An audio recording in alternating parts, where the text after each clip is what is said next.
Turn that off. It's time for No Pad Sports Talk. Stay tuned as two brothers bring you the latest from your Michigan teams and beyond in hockey, baseball, football, and more. Let's get started. Here are your hosts, JD and Steve. Welcome to another edition of No Pad Sports Talk. I am one of your hosts, JD. And I'm Steve, and it's Sunday. You know, Lions played their second preseason game. Tigers just finished up a game today. And I bring both of them up because that's what we're going to be talking about today. A little bit of both. Yeah. I am going to start with a little bit of a story that I told my brother just before we got on here. Yesterday, I was out cutting grass and was trimming the edges. And as I had the trimmer, I had my glasses on. And something popped up. I don't know if it was a rock. I don't know what it... I think it was a petrified dog crap. How's that? But it came at me at such speed that it hit me in my face, right on my cheek, and it broke the skin. Like, it was bleeding, not gushing blood like, you know, cut an artery, but, you know, as a guy, everything's going to be a little more dramatic. Oh my God, I was coming out. I thought I lost an eyeball. But the first thing I could think of was the movie A Christmas Story, right? Yeah. And our sister, Nicole, she loves this movie. Like, I mean, she's even been to the house. Like, she's toured the actual house, right? But it's the same spot he got hit with a BB gun. Yeah. Right? And I like the icicle story better. Because that's a cooler story, right? And, you know, Definitely a better story. It's definitely a better story. But hey, I'm not here about better stories. This is just the truth. Because it was hilarious. Because I really don't know what it was. But I was up along the fence. It could have been a little rock. It could have been, I don't know, it could have been a piece of crap. I don't know. But it smacked me in the face. And it made me not want to cut the grass anymore. Or at least not trim. I'm just gonna cut the grass. Screw it. Yeah. It can grow tall all up through all up in the fence. Now I'm done. Right. I was just I had sunglasses on, so they're not safety glasses, but they do wrap around my head a little bit. Mm-hmm. So I have a little bit of eye protection. But yeah, it was. I'm gonna have to go out there with a full face shield now. If I'm trimming the yard. Well, I mean, nothing like, you know, just overblowing the situation and wearing a face shield. Right. Well, I'm already at a point because of allergies that I probably should be wearing a mask when I'm out cutting the lawn because it irritates my allergies so bad. So that's just what you want to see, right? I'm going to go out there in the full white suit. The hazmat suit? The hazmat. Yeah. I'm going to go all hazmat, taped up, faced up. Start cutting. People are like, what are you doing? Cutting the grass. You got your oxygen tank. If I come in with like a little bottle sprayer and I start spraying stuff around the outside, people are like, oh my God. Yeah. Yeah. Because I got the little hand pump so I can spray and kill weeds. It's perfect. I need to do that. And then I'll have my wife film it so we can see I'm going to do it out in the front so everyone can watch. Yeah. We got to see the reaction. Well, absolutely. Right? Because I only do it for a reaction. Right. Especially, I do have a neighbor next door. She sees everything, which I appreciate. Right? It's nice that, you know, we talk, I say hello, you know, but she would be the one that would be like, come out and ask me questions. But she'd probably be at a distance. Well, I was just going to say, you should be like, stay back. Flagging Stay me back. down. Don't. Say flagging me down. Like, Stay over there. I just got a question. Oh, yeah. Okay. So, that's been my last couple of days. Next week, I gotta go back to work. Technically, I guess it's training for 2 days, but it's... And then the week after that is full-blown back in school. Mm-hmm. Hard to believe. Summer's already over. Yeah, I feel bad for you. I'm sure you do. You can tell, right? Like, I absolutely, I can feel it. I feel it. So, but yeah, it's time, right? New school year, new students. It's year number 10. Well, congratulations on year 10. Nice. Yep, year 10. So that's important just because I get vested into the retirement system. Right. And while I hate saying that, it's still the truth. Yeah.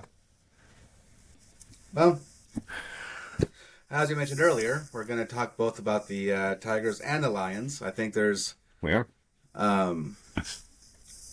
I think there's a little bit of parallel between the Tigers and the Lions, personally. You know, and I think it's, even though we didn't discuss it ahead of time, I think, you know, that this parallel kind of ties the show together between the Lions and the Tigers. So, and I think that's important. Like, just for broad overview, right? Like, you had the Lions come in, a new regime. Everybody's, you know, brand new, and you start. And we talked about this before concerning the Tigers, but the Lions, they went after certain players that are going to fit their scheme, players that they want for their team, right? Like they had a strategy. They've been following the strategy, and you kind of see the difference now. There's actually a plan in place for the Lions. They're following the plan, and looks like we're getting results. We'll have to see how it goes this year, but looks like the results are forthcoming. Correct. Now you look at the Tigers. The Tigers are a little behind the Lions in terms of expectations, but the Tigers have a plan now. You know, with the new GM and the scouting staff, coach, etc. And but they've been sticking to the plan. They've been getting players that fit what they want, and we're starting to see, some positive gains recently, and and that's something that we can't discount, right? Like, even though their division is the worst in baseball, being able to win your season series against Cleveland that you haven't done in a really long time. I'm not really sure how long it's been, right? The Royals and give the Twins, who's winning a division, and run for their money in terms of the season series. Like that's been a positive directional, like a movement in the positive direction. For this. And again, it's because they have a plan. And I think we just need to wait to see this plan continue and this draft class, and you have to remember, this is their first draft class for the GM and stuff, right? So everything else he's done with, by trades or with the other regimes, other GMs, players. So anyways, I just thought that it was pretty interesting that we're starting to see traction in both those sports, both those teams, once they actually had a plan, followed it, and getting players and they wanted. So, the fact that we're talking about both teams today, I think, that the parallel between the two kind of tie them together. Yep. So as we were getting started, I talked about, I mentioned to you, where the Tigers of the last couple of last 10 days, last 10 games, right? Where have those Tigers been all season, right? Because I think they're 7-3 now in their last 10 games, if I looked at it right. Because I think yesterday they were 6-4, so they won again today. So I assume that's going to put them at 7-3 in their last 10. Um, I'm looking at I their. could be wrong. I could be wrong, but 1, 2, 3, 4. but and I think they're but the 5 thing is, 5, but all right, but it just seems like they've been winning more games than they've been losing. Because that seems that, as I'm looking at it, I get the scores. I'm not watching the games end to end. I still think baseball's boring. Yeah. Well, they won the 4 of the last 5 games, so that's why it seems like they're winning so much more. Is that they won 4 of the last 5 games, so that's fantastic, right? They won 3 or 4 from Cleveland, and they won the last game against the Twins that they played, right? So correct. Yeah. So and again, but we also in that same breath, I says, because it's the same thing you keep saying it. You've been saying all season is that they're beating the teams that they should be beating. Correct. Right. So the teams that they're beating are bad. Yeah, the teams are bad. Right, especially in our division. Mm-hmm. So I don't think they've climbed the standings. I think they're still third in our division. I still think they're like 9 or 10 games out of first place for the division. They're 7.5 back. 7.5. Okay. And they're 6 and 4 in the last 10. FYI. Okay. So I just, some of the players are playing better, right? Mm-hmm. Javi Baez has had a couple of hits in the last couple of games since coming back. Well, let's not get too far ahead of ourselves here. Well, I'm not saying some of the ones that he's missed is not good. I'm trying to give credit where credit is due. He's had a couple of hits in the last couple of games. Sure, sure. Torkelson's had 2 home runs in the last 2 games. Carpenter's been hitting some home runs. They've been getting on base. The hits have gone up in the last few games, is what I've noticed. I think to be more specific, I think the timely hitting has gone up. Right? There you go. The runners in base. Yes. Yep. Yeah. Because the game they won 4-3, they had 7 hits, right? So it's not like they're just blowing stuff out of the water in terms of like offense or whatever, right? Right. And even today when they won 4-1, they had 8 hits. So, but again, they've just been timely, and that's one thing they haven't really been capitalizing on, is getting runners to score. On when runners are scoring position. Right. Now, when they lost 4-1, they only scored 1 run. They only had 6 hits. So you kind of see like it's close, but they only scored 1 run. They had 1 hit more, and with that 1 extra hit, they scored 3 extra runs. It's just been a lot more timely as well. Yeah. So, well, absolutely. I mean, getting some players have been getting on base. Was it Torkelson was 2 for 2? A couple of games ago, right? 2 hits. Yeah. He had a home run and 2 walks. So, I mean, he was on base 4 times.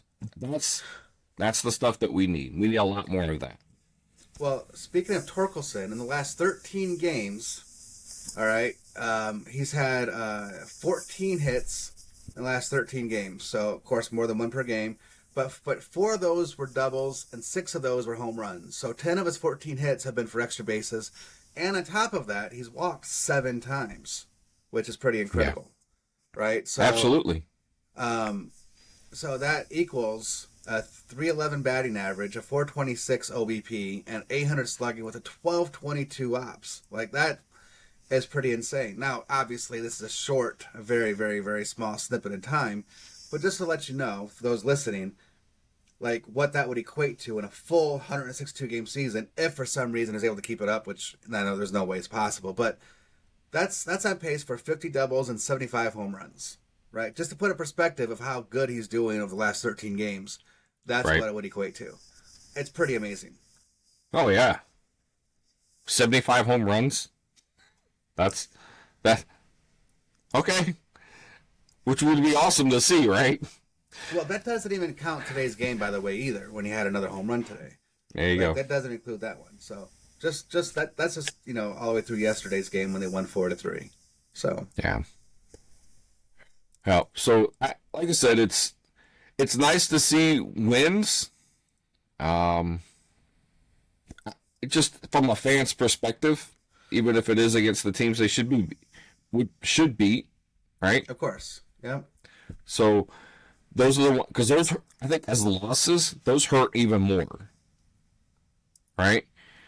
When you have a team that you should be beating because across the board you're better than that, right? Right. But it happens all the time. They play down to the opponent's level, whatever. Something happen, and they lose.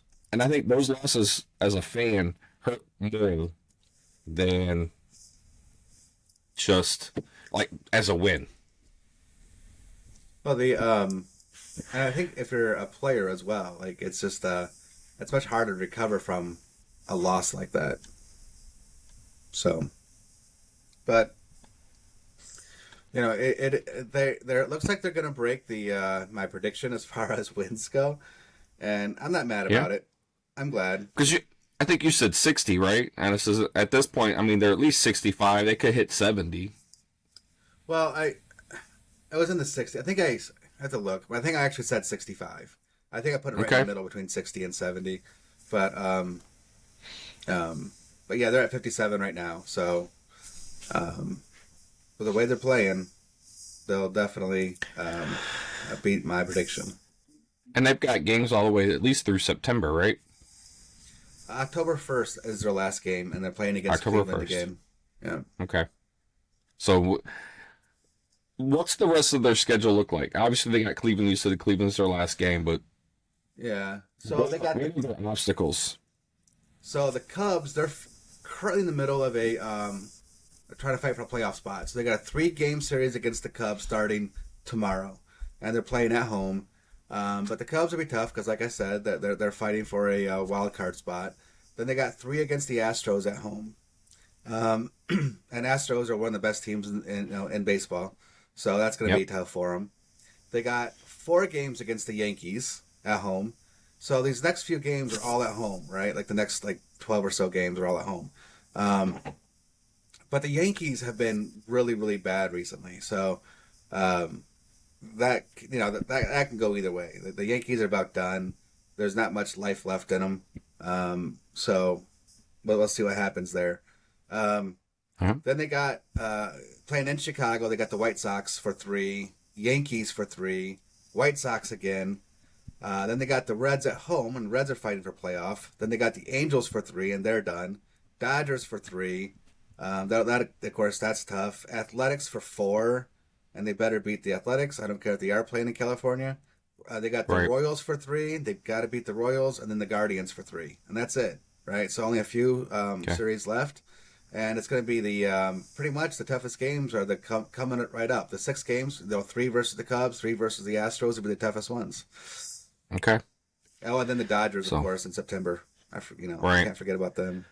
But there's definitely wins in each of those series. The tough ones, right? I think it's possible to pull a win out there. They've been taking one game for the tough series recently, so sure. And if they can just win the series of the other ones, if they're taking 2 or 3 out of those series, depending on how many games they're playing them, right? I mean, that win total is gonna start. It's gonna come up. It's gonna be closer to what I think. No, I said. It's not going to hit the... Well, I said 80. I think I said 80 at the beginning of the season. Just to be 500. So, if they continue doing what they're doing, all right, they got about 18 more wins in them. Okay. All right. That's probably best case scenario, I guess what I'm saying. 18 wins. Right. Which would put them at 75. 75. Okay. Yep. Well, I assume that's better than last year, right? Yes, it is. That is better than last year. I mean, it's obviously it's still below 500, but 75 wins. That's, considering they're splitting with the Yankees for the most part and taking one from, Houston and the Cubs and stuff, and then winning 2 of 3 games against like the Royals and the White Sox and all of those other teams in the Central. So Right.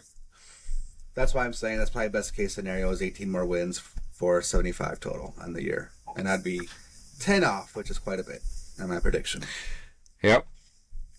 But I mean, if you think about how they're finishing this baseball season, the draft picks that they've got, some of the excitement that's around some of the players that are in the farm system. Do you expect the farm system players to come up before the end of the year based on the way they're playing? Or do you see that something during at spring training starting next year and taking that end of the season win streak and kind of building off of that for next year? I'd still call up the players, right? I mean, I wouldn't play them to where they would lose their rookie status for next year, but Okay. I would definitely want to see those guys up on especially when you can expand the roster to 28 players. Go ahead and put them on the roster the rest of the year. Let's just see what they can do. Let them see some major league pitching, that kind of thing.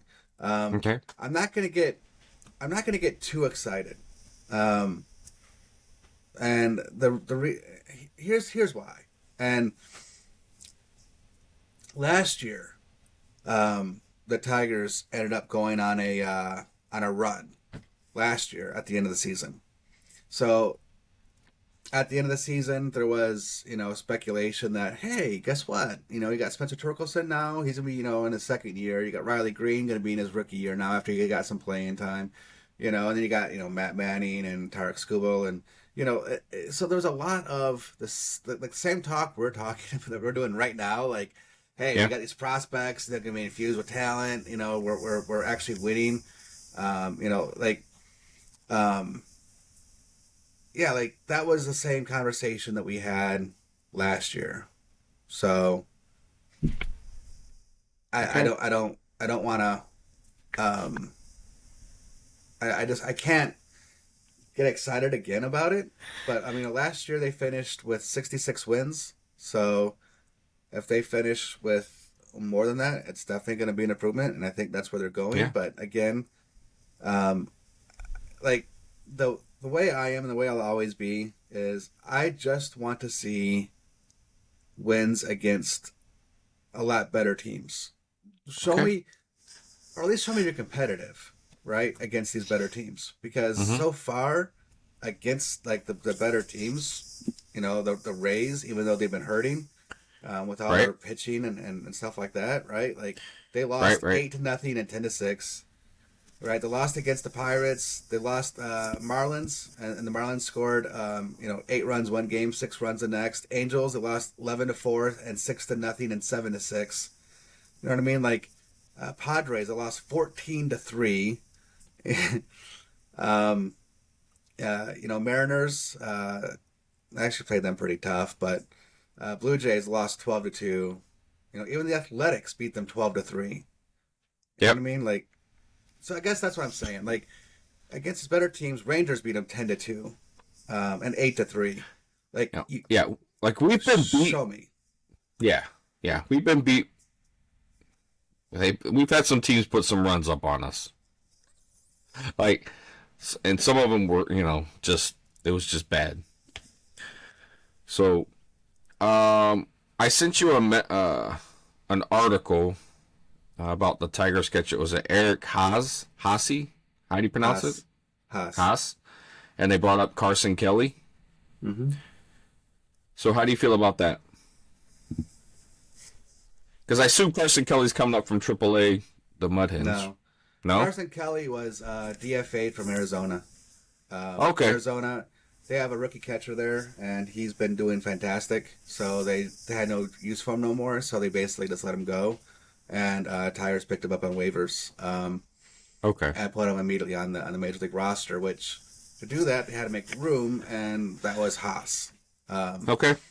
Haas has been a fan favorite for a long time. He's actually from the Detroit area. And they picked him up. I think he was in the Cleveland organization before the Tigers picked him up a few years ago. And he actually had some really good moments here in Detroit. A local guy raised in Detroit. Detroit was his, team growing up, and Right. and because of that, he's been a fan favorite. And he's actually, from everything that we can see, he's been a great guy, off the field. Right. But when you're looking at when you take your emotion out of it, because you have to make decisions like this. Absolutely. Haas has been terrible this year as far as his offensive protection. And you got Jake Rogers, who is probably a better defensive catcher. And this year, definitely a better offensive player as well.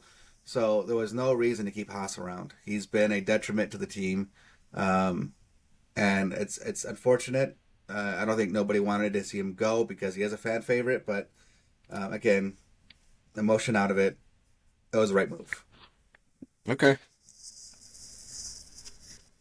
So, I guess based on that and what we've been looking at, I mean, the Tigers are what they are. This is what they've been all year. Right? Mm-hmm. So, all we can do is, I'm still hoping, that we can see that additional 18 wins and see a 75-game season. Sure. Right? And having had their first draft and have been able to pull some players in, I'm hoping that excitement that everyone had last year about how they had that, made a run at the end of last year into this year, I'm hoping that is different coming in and like it actually comes to fruition, right? I'm not saying that they're going to come out and next year they're going to win the division. But if the division stays as bad as it is, that seems like a possibility, right? Yeah, I mean, right now you have to say it's a possibility because we never know what's going to happen. It's sure. But one thing I'll say though is, of course, we still got a couple years before more than likely any of those draft picks get on the Detroit Tigers roster, right? Yeah. So. It's probably not going to happen next year. We might see him the year after that, But so there's nothing. Even though we're excited about the draft, I think the Tigers had a fantastic draft, 100% fantastic draft. We're not going to see them for a while, right? Like the ones we'll probably see first would be Colt Keith, Jace Young, maybe Ty Madden. I can see him coming in. Even potentially Hao Yu Lee, Justin Malloy, Parker Meadows, Dylan Dingler. Those are the guys that we're probably going to see coming up, right? Okay. And Colt Keith is someone to get excited about. I think Jace Young is someone to get excited about, and same thing with Parker Meadows. Like I'm excited about all of those players, honestly. But Dylan Dingler. He's been down in the minors for so long. Sometimes it takes catchers a little bit of extra time to develop, and that's kind of been Dylan Dingler's case, I think. But he's finally starting to have a little bit of he's actually starting to do a little more offensively. He's only so in Double-A he hit 253 this year with 51 games. In Toledo, he's played 3 games, and he's at 273 in Toledo, right? So that's good for a catcher, So we're starting to see his offensive production increase, and that was one of the things that I think they've been waiting for a while. So at any rate, there's potentially 4 people, coming up next year. Well, right, Dingler, Meadows, Justin Henry Malloy, Ty Madden, Jace Young, Colt Keith, 6. Potentially 6 people. So we'll have to see exactly how they do. We don't know. We don't know. Right? Yeah. But so are we still short? We're still looking for something looking for a shortstop? I think so. Yes. Yeah. Yep. I mean, Okay. we like, as far as like prospects go for shortstops that we currently have in our system right now without trading for anybody or whatever, right? We have Christian Santana. He was a international signing that we had for a while, but he's still only 19 years old. All right, we're probably not gonna see him for a while. Peyton Graham, we still got him, and maybe Isaac Pacheco. I think he's more of a third baseman, and then we traded for Edis Leonard, so but maybe him too. But I don't feel comfortable saying any of those guys are going to be our future shortstops. Okay. All right. Well, I think that kind of wraps up our Tigers talk. I mean, I still haven't been to a game this year. You and I were still trying to figure that out. They still have some home games. We will have to get to a game. I think last time we were talking about it, it was going to be next week because right now I'm not scheduled to travel next week, and That's right. And the Yankees were coming to town. The Yankees were coming to town. Yep. So, but we'll see if it works out. All right.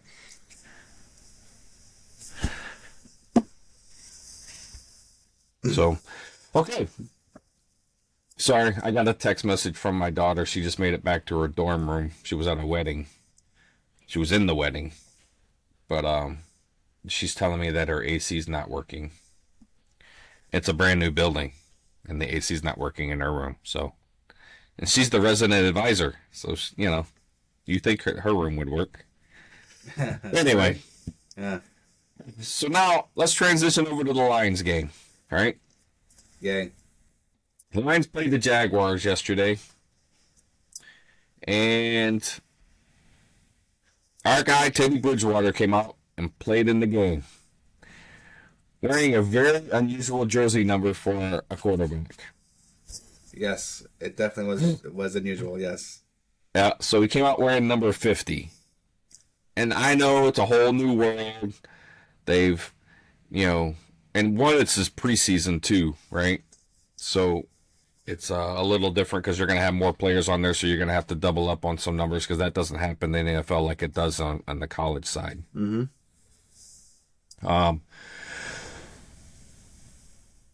But he's been with the team for a week, and honestly, I thought he looked very comfortable, right? Running the offense. While the timing wasn't there, I felt like his command of the offense, his leadership in the huddle, like it seemed like he'd been doing this for, or with the Lions and running their offense for a while, like as far as like his maturity level coming into but he's been in the league a long time, right? So yeah, there's been a lot of articles that I've seen, or I should say headlines, talking about how disappointed they were in the fact that what they saw out of Teddy Bridgewater, we need to run Jared Goff up and bubble him up, so that make sure he doesn't get hurt because now we don't have anybody, right? Mm-hmm. Mm-hmm. I just don't know that that's the case. I think everyone needs to kind of calm down some. It's been a week, people. A week. Right? Allow him some opportunity to learn the offense, build that necessary chemistry with players, and all of that changes. Plus, it's just preseason. This is where we're supposed to be working out the bugs. And honestly, the Lions' offense has just not looked good. It's been very anemic. All right? They scored once yesterday. They scored 7 points. And that was, I think, late in the game, if I remember right. Oh, no, it was a third quarter score. So, as we were talking about Teddy Bridgewater, look at Nate Sudfeld. I don't know how much longer he's going to be on the Lions team. And he's been running our offense. This is his first time running this offense, right? And he didn't look much better. I mean, in 2 games, he's got 3 interceptions, right? And they're not good. Like, yes, he's not stepping into his throws. They're sailing high. And when you throw high in the middle of the field, that's never good. So, I'm not extremely excited about, him being our third quarterback. I think that I don't know that he's going to make the 53-man roster. He won't. And I think we'll bring somebody else in until Hendon Hooker is ready to be on be active on the roster. Right? Yep. So, who that's going to be, it'll be somebody that gets dropped by another team. They pick him up off waivers, right? More than likely. So, no one knows who's that third quarterback. I think most teams are going to carry 3 quarterbacks from now on, considering what happened out in San Francisco last year. Speaking of which, Brock Purdy looked really good in his first game action. So I was glad to hear that. Took the team down, and just like nothing that happened, no big deal. So it seems like his elbow's feeling much better. So I was glad to see that, but I don't think that helps San Francisco. They've got Trey Lance, and right now Trey Lance is fighting Sam Darnold for the number 2 spot. And for a guy that they traded up to go get, I just don't know how long he's going to... I don't know if Trey Lance is... Yeah, at some point I think they're going to get rid of him. Right? Well, I mean, Trey Lance was 12 for 18, 173 yards with a touchdown and a pick yesterday. He was? So he did pretty good. Sam Darnold, 11 for 14, 109 with, also a touchdown and a pick. So, comparable numbers. They're yeah, and so they're both looking pretty decent. Yep. But how's this? If I'm the 49ers and I'm looking at those 2 players, right? And I'm going to have to go to injuries. And who's going to be... Like, Trey Lance just hasn't been available. He's been injured. Mm-hmm. Right? So, he didn't play his senior year at college.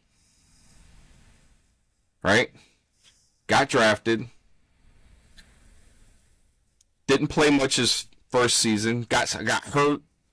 So, like, in the last 3 years, I think he's played 3 games.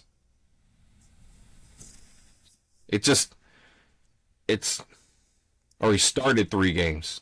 It's just not good. Right? And I don't want to call him, I'm not trying to say he's a bust for the 49ers. And you can't help when you get hurt. Mm-hmm. Right? But he's just not, he hasn't been available. He just hasn't been available. So, I just don't know that he's going to be there. I think this is Brock Purdy's team. I think it's his to lose. Short of that injury, I think they play in the Super Bowl. Yeah, right? It looked like, yeah. Yep. And it just, a freak thing with his elbow. He got hit wrong, but he's back. It looks like he's ready to go. So that's exciting. And I know this is not about the Lions, but, I transition. We're talking quarterbacks, and I just transitioned over to this. Yeah. But, as far as the Lions, so let's get back to the Lions. Okay. Right? Defensively, our young players that we've just drafted are still playing well. Right? They are, and even on the offensive side, our receiving corps, some of the rookies that we've got, these guys are playing well. Mm-hmm. So, and they're going to have to, right? No one knows how bad. We already know we're losing Jameson Williams for the first 6 games. He's not going to play next week. I assume he won't play next week because of the hamstring. and he's doing is going to be rehabbing off-site until week 7. Right? So he's gone, right? Not Marvin Harrison. Marvin Jones, right? Mm-hmm. He's been in our offense. I think he's going to be an asset to the team during that time. But some of these young guys, they're playing really well. Coda, Drummond, they're making a name for themselves, both at camp and on the field during the play. Yeah, I don't think Drummond did all that well this last game, though. So, but aside from the game versus Jacksonville, he's been doing really well, having a really good camp. Yep. So there's that. But Jack Campbell, Brian Branch, I feel Branch like is going to be a stud. Yeah, he is. And he was a steal in the second round. Yeah. A steal. He's going to be a stud. And Stephen Gilmore, I know that. Oh, yeah. I know he had some. Okay, first he's an undrafted free agent, and I know he made some mistakes, but overall, I liked what I seen. From him. I think he's gonna be a practice squad guy, and there's nothing wrong with that. I like that a lot. Kaminsky. I know we talked about defensive line, but Kaminsky, that dude, he's a rock. Like, he just can't get moved, and he opens up the others to make the play. But he puts pressure on the quarterback all the time. But at any rate, yeah, like the reserve offensive line, they had a terrible game, including Matt Nelson. I know he was kind of playing a lot last year during when everybody was kind of getting injured, but and him and Brad Cecil, I think they were the two that got exposed the most against Jacksonville. Right. So, let's see. This is receiving. I mean, Drummond had 29 yards receiving. He was the second leading receiver for the. Coda had 9, but Coda's also in the return game, I believe. Yeah, aren't they using him there? Yeah, he had a nice punt return. Defensively, Jack Campbell, 4 tackles, 3 assists. Mm-hmm. Right. Let's see, where are we at here? Well, and since I'm kind of like the negative guy, Stephen today, Gilmore. It's like Levi, can't say his last name, Orenzuke or whatever. Mm-hmm. I don't think he's going to make the team. I'm going to say it now. He's off the team. He won't make it. The second round pick, I think he's a bust, and he'll be off the team. Second round from this year? No, a couple years ago. A couple years ago? Yeah. Yeah. But he did not even, he got a start against, again, backups, and he did not even get an assist. His name is nowhere on the play sheet for doing anything. That's what I was sitting here looking at it, right? Was just trying to catch up on. The thing about it is, that's one thing that Dan Campbell preaches. He preaches consistency. And Levi is not consistent. He disappears so much. He's been injured a lot, since he's been drafted. Sure, he's talented, but if you can't get on the field, even when he's been on the field, he hasn't really produced often. But at any rate, I'm going to call it now that the defensive line is way too talented for Levi to be on it. He'll be off the team. Someone's going to sign him, and we'll see what he does, and with the change of scenery. But he's not going to make this team.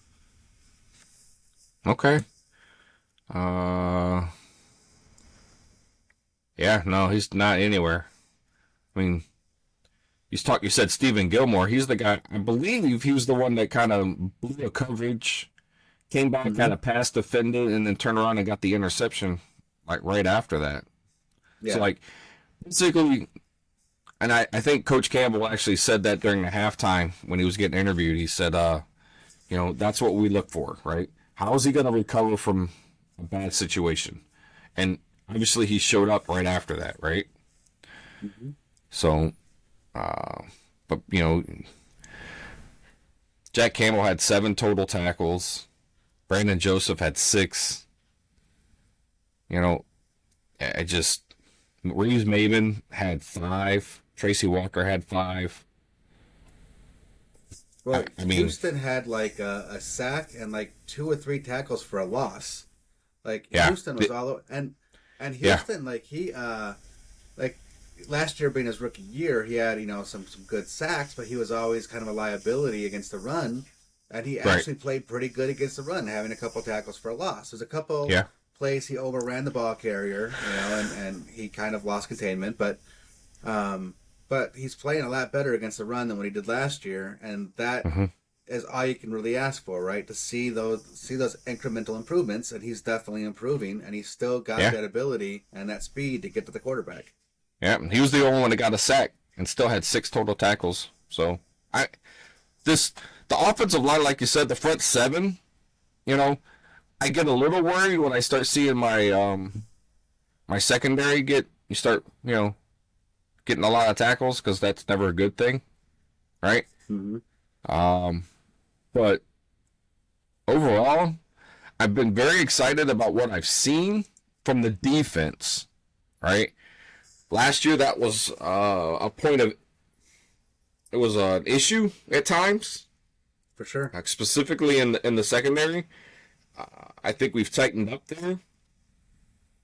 I'm not saying it's better than it was last year. Mm-hmm. I don't think it's right where it needs to be just yet, but it's getting there. Because we've got a lot of young talent that we just talked about, right? And and some of our starters haven't even played yet. Right. Right. So, in the end, I think defensively, early in the season, based on what I've seen from the offense, and we haven't seen all of our number ones play. So, I don't know what that chemistry looks like. Okay? Right. But the defense is probably going to keep us in the game. And the offense is going to have to come out and start, and score. It's not going to be one of those like last year where we had to just outscore everybody. I mean, I know I get that's how you win games, you outscore them. But I just meant on these high-scoring 30 to 32 games, right? So, I don't know that's... It's not going to be that way. I think we're going to be able to score 20, 25 points, and the defense is going to be able to hold the team to less than 14. That's the one I've seen so far in the preseason, anyway. If it comes to fruition that way. Mm-hmm. So, I mean, that's great. I mean, that's a huge turnaround, right? That takes a lot of pressure off the offense. Now, we have a lot of offensive weapons. So, I think having a high-scoring offense is possible. It is. Right? Yep. I'm really excited to see what's going to happen week 1. I mean, we kicked the season off. We are the first game of the new league year. Right? And it's obvious it's against the Kansas City Chiefs, the world champs. Right? And we always talk about if you want to be the champ, you got to beat the champ. Yep. Right? So, can the Lions beat them? I think they can. I think it's possible. Yeah. Any given Sunday, right? My hope, within a 7-point game, I don't want to see them get blown out. If we can maintain and hang with the champs within 7 points, right? To me, that is a win, right? Because the Chiefs can score. I mean, right.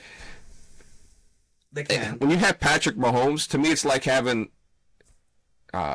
in basketball, it'd be Michael Jordan. Michael Jordan's got to go get his points, right? Patrick Mahomes is just unlike any quarterback I've seen it probably in my lifetime. I don't know how he does it. I don't know how he, like, his vision on the field is just incredible, right? Yeah. His command of the offense. Now, I don't know how much their offense is going to change having a new offensive coordinator, right? Or if it's still going to be I still think it's the head coach. Spin. Yeah, I assume it's going to be that, right? So Andy Reid, if it's Andy Reid's, because he's the one who's calling the plays, I assume he's calling the plays, right? So I can't imagine the offense is going to change, even though they got a new offensive coordinator. Yeah, I don't think it should be the same, nothing new. They're just going. They got some new players. They're going to go out there and they're going to. Honestly, the Chiefs, I think, are the team to beat. If I was to bet, which I don't gamble because, well, I don't like losing my money. So, but just baseball cards. If yeah, let's not go there. Sorry. Yeah, at any rate, if I were to, I'd definitely bet on the Chiefs winning, and and my reasoning behind it is quite simple, actually. The Lions have too many new players that's rookies that's going to be counted on to make a difference. And it's the first game of the season. It's not as if it's game number 13, 14, 15 where they had the rest of the year to kind of, gel and be cohesive and just, I don't know, learn from each other, trust each other, do their assignments, all that kind of stuff, right? Like, this is first game of the season, and you're talking about, Campbell and Brian Branch, and even though I think Branch is going to be a stud, he's still his first NFL game, right? Yeah. I mean, Jahmyr Gibbs, first NFL game,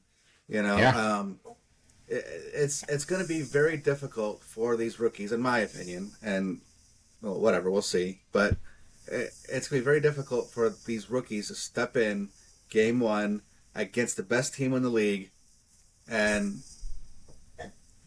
to come away with the W. And then on top of all this, on top of everything else we just talked about with the rookies, the starters on both offense and defense haven't even played together. Not even a single down.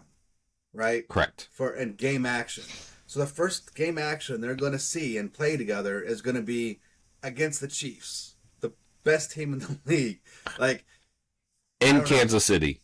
And they're on the road. There you go. They're on the road. I'm sorry. I mean, I like as much as I have hope for this Lions team, it just seems like going into Kansas City with all the stuff we just talked about and covered, it sounds like that's just too much to overcome. Oh, yeah. So let's see. What are the odds? I was just going to look for that myself, too. Looks like the Lions plus 6.5. Or the Chiefs minus 6.5, right? So the over-under. The over-under is 53.5. So that's the total points. 53.5 points is what they think is going to get scored in that game. Yeah. And that's a lot. Dude, 6.5 points. That's less than 7. That's what I was talking about, right? Right. So even the odds makers are saying, based on what they're seeing, the Lions are going to be at least to keep it close. Right? So that's what I'm hoping for. I would take I would probably take the Chiefs and the points. Yeah. I don't know. But again, I don't bet on games either because, well, I never win. Like, and I say that not because I bet, but because we'll pick teams and we'll go down. I'm like, no, I lost that one. No, I lost that one. And I'll lose them. And I was like, okay, I'm good. I don't need to bet. I didn't get anything right. Like, I may have gotten the right team to win, but because of the point spread, I still lost. All right, so that's what that part. I just, plus I don't understand it. I don't know. The only gambling I do is with the slot machine. Do the nickel slots. Right. But yeah, I definitely, like I said, let's see what happens with the. That's all we can do. We'll see this. When's our next preseason game again for the Lions? So next week they play Friday. It's on Friday, 8 p.m.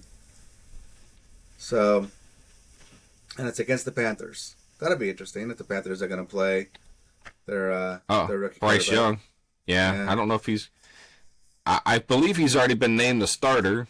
I think all these rookie guys, quarterbacks that got selected have been named starters for their teams this year. I know. Bryce Young was named the starter, and he's and according to a Panthers website, he is scheduled to play against the Lions in the preseason finale. Okay, C.J. Stroud got named the starter as well, as did Anthony Richardson. Oh, Richardson too. Yeah. Okay. So that one, I think, to me, was the biggest surprise for the Colts. But I think the Colts, because of where they've been at with quarterbacks over the last, since Andrew Luck retired, it's been pretty bad. So we're gonna have to do our season predictions. That's gotta be a show. Yeah, I think we will go through and we have to talk about one by one, game by game, and see where they finish at the end of the year. Yeah, absolutely. We did it for baseball. Why can't we do it for? We'll do it for football as well. Yep. So maybe that should be our next show. I'm gonna make a prediction. All right. I'm gonna make a prediction about our prediction show. All right. My prediction about our prediction show is you're gonna be very optimistic, and I'm gonna be very pessimistic. Absolutely. or the other way around, because I'm just gonna go the opposite what you're gonna go. So Yeah. You're gonna say 10 wins, and I'm gonna say 12. I haven't gone through it yet. I really don't know what I'm gonna say, but just no. I generally, I'm the type of guy I need to see it before I start believing it. So right. And just for a half a year, that's not good enough. I remember when the Lions started 6-0, right, and barely made the playoffs way back in the day. Like, half a year, I'm not basing anything off of. You got to show it to me before I start, being a true believer in this team. So but yeah, we got to do that show. We do. We definitely do. So maybe we'll do that next week. Or midweek. Yeah. I think we should wait after the last preseason game. And then, because then there's going to be a lot of player movement, right? You're going to have players move, change teams, the cuts. And let's just kind of see how the team shakes out at the end there. Yep. See that final roster, and then we'll make our determination. Yeah. I like it. All right. Well, I think that's it, brother. That wraps up what we've been, where the Lions are, where we think they are. The offense needs a lot of work. So we'll hope that they come around next week when they play Carolina. Well, I mean, it doesn't sound like the starters are going to play in Carolina either. So, honestly, it's like, what should we really expect? If the starters aren't playing, I mean, it's just going to be, I don't know.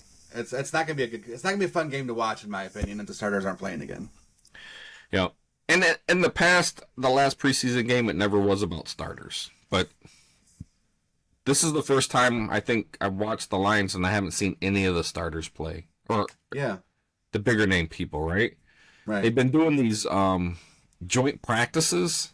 Yep. And they said something on, I don't know if it was the Lions game or the game after that when I was watching it, and they said, well, they had such a good practice, good joint practices with their number ones that they decided not to play them in the game because things went so well during the practice.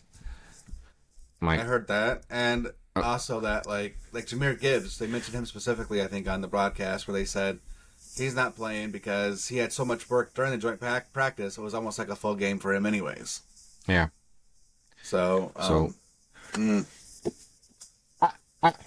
Again, I'm not the guy. We're not there, right? So it's hard for us to. We just want to see what the team looks like, right? You know, because for people like us, that's the only time we can see it's on TV. That's it. You know, I didn't get tickets to go see the the practices when they were doing training camp. I didn't do that. So, and still that's only one day. You know, so it's a snapshot of that day. But anyway, all right, brother. Well, we'll look forward to getting this episode out for all of you guys. And we will, I suspect we're going to have another show here probably Wednesday. Talk about what's going on. Maybe we'll get some Michigan football in there. Yeah, definitely a midweek show. So all right. For everybody out there, we appreciate you listening. And we'll catch you next time. Absolutely. Take care, guys. Thanks for listening to No Pads Sports Talk. Be sure to subscribe so you don't miss a single episode. While you're at it, help spread the word by leaving a rating and review wherever you listen to podcasts. Follow us on social media at No Pads Sports Talk.